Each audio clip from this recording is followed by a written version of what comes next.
This was one of the most surreal days I have ever seen in American politics. Donald Trump meeting in Helsinki with Vladimir Putin, the president of Russia, just days after indictments were announced against Russian hackers operating under the orders of the Russian government to interfere in the 2016 election. The defendants worked for 2 units of the main intelligence directorate of the Russian General Staff, known as the GRU.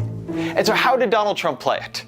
At this moment of intense national concern and anger, what did he say to Vladimir Putin? I will tell you that President Putin was extremely strong and powerful in his denial today. It isn't just that Donald Trump's critics were angry. Perhaps one of the most disgraceful performances by an American president. But if you look at Donald Trump's supporters, they were angry too. This was the time and the place for the president to look Putin squarely in the eye and said, you will be punished for what you did in 2016 and don't ever think about doing that again.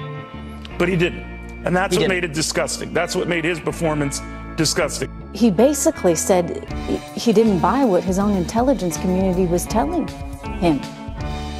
This was clearly not his best performance. We are in an odd place as a country. We are seeing something happen slowly, unfold slowly, be revealed slowly, and none of us know the full story. People keep waiting for the magic piece of information. And in fact, I think that the constant obsessive focus on what we don't know. Nobody knows what was said privately between them. You got to wonder, is he hoping that Putin is going to help him out again as he did in 2016? Has done too much to distract from how much at this point we really do know. The connections between the Trump organization and Donald Trump himself and Russia and Vladimir Putin, they go back and they go forwards. Donald Trump Jr. in 2008 said, Russians make up a pretty disproportionate cross-section of a lot of our assets. And then in 2014, Eric Trump added, we don't rely on American banks. We have all the funding we need out of Russia. We know there were huge numbers of all cash purposes for Trump property, more than $100 million worth. Again, all cash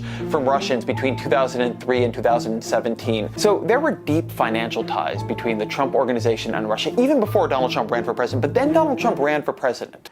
I am officially running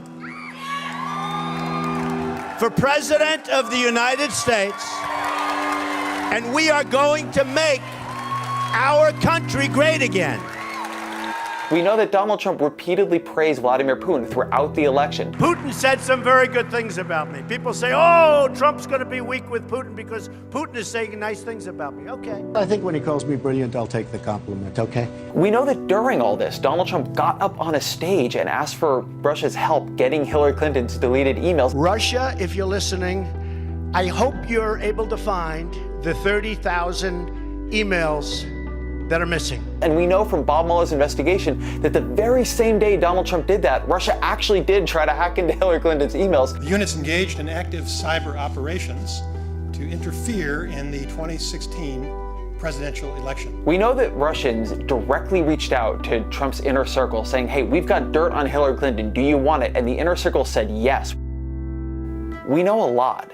And we know it didn't end when Donald Trump became president because he said it, that he fired James Comey, the head of the FBI, to stop his investigation into Russia. When I decided to just do it, I said to myself, I said, you know, this Russia thing with Trump and Russia is a made-up story. It's an excuse. We know that he has again and again and again said that he wishes he never made Jeff Sessions Attorney General. Well, Sessions should have never recused himself. And if he was going to recuse himself, he should have told me before he took the job, and I would have picked somebody else. Here's the crazy thing about all this. As much wrongdoing as has clearly been committed, it isn't clear anything illegal has been done, by Trump himself anyway. Obviously, people around Trump have already gone to jail. What we're doing now is we're sitting amidst all of this knowledge about whether or not our elections are actually secure, about whether our president is acting in our best interest or his own. Despite all of this coming out, who's going to act and what are they going to do? How many times have I stood up here and told you what I think about Vladimir Putin?